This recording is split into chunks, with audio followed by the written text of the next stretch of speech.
মধ্যপ্রাচ্যের চলমান যুদ্ধ এবং তেল সরবরাহের অনিশ্চয়তা নিয়ে সারা বিশ্বে হইচই চলছে। পাল্টা হামলার ঘটনা ঘটছে। বলা হচ্ছে তেল সরবরাহ নির্বিঘ্ন করা না গেলে সারা বিশ্বের অর্থনীতিতে প্রচণ্ড রকমের চাপ পড়বে। কিন্তু খোদ মার্কিন যুক্তরাষ্ট্রের সেন্ট্রাল ব্যাংকের গভর্নর তিনি বলছেন যে বর্তমান পরিস্থিতি এটি অনিশ্চিত, এটি শেষ পর্যন্ত কী হবে কেউ বলতে পারছে না।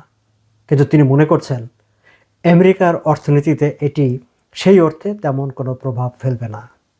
সাময়িকভাবে হয়তো ইনফ্লেশনের একটা ঊর্ধ্বগতি দেখা যেতে পারে, কিন্তু the long run economy, inflation, employment কোনো কিছুতেই এটি ইম্প্যাক্টেড হবে না। ইন্টারেস্টিং ব্যাপার। তিনি আজ 18 March short term bank interest rate announcement করছিলেন এবং ফেডারেল রিজার্ভ ব্যাংক আমেরিকার তাদের যে ইন্টারেস্ট রেট সেটি 3.6% অপরিবর্তিত রেখেছে ফর দ্য সেকেন্ড টাইম। এর আগের বারও 3.6% অপরিবর্তিত তারা রেখেছিল। তারা বলছে যে তেলের বাজারে যেই ঊর্ধ্বগতি আছে সেটি সাময়িকভাবে ইনফ্লেশনকে একটা ইম্প্যাক্ট করবে, কিন্তু ইন দ্য লং রান সেই ইম্প্যাক্টটা ট্যাক্সই হবে না। যে কারণে গভর্নর আশ্বস্ত করছেন, মিস্টার জেরোমি পাওয়েল তিনি আশ্বস্ত করছেন যে এই বছরেই অর্থাৎ ইন 2026 তারা একবার রেট কাট করবেন, মানে ইন্টারেস্ট রেট আরও একটু কমায় আনবেন। আগামী বছর হয়তো আবার কমে আনবেন।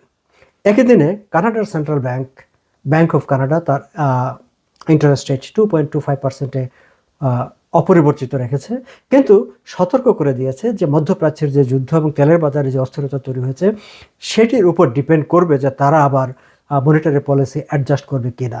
তারা সতর্ক করে দিয়েছেন যে যদি ইনফ্লেশন বাড়তে থাকে এবং সেটি যদি দীর্ঘ সময় সাস্টেইন করে, তাহলে তাদের হয়তো আরেক দফা ইন্টারেস্ট রেট বাড়ানোর মানে অ্যাডজাস্টমেন্ট করতে হতে পারে।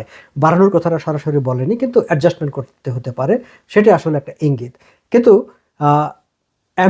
আমেরিকান ফেড সেন্ট্রাল ব্যাংক তারা বলছে যে তারা 2026-এ আরেক দফা ইন্টারেস্ট রেট তারা কমাবে এবং তারা বলছে যে আনএমপ্লয়মেন্ট রেট যেটা এখন 4.4% আছে সেটা অপরিবর্তিত থাকবে।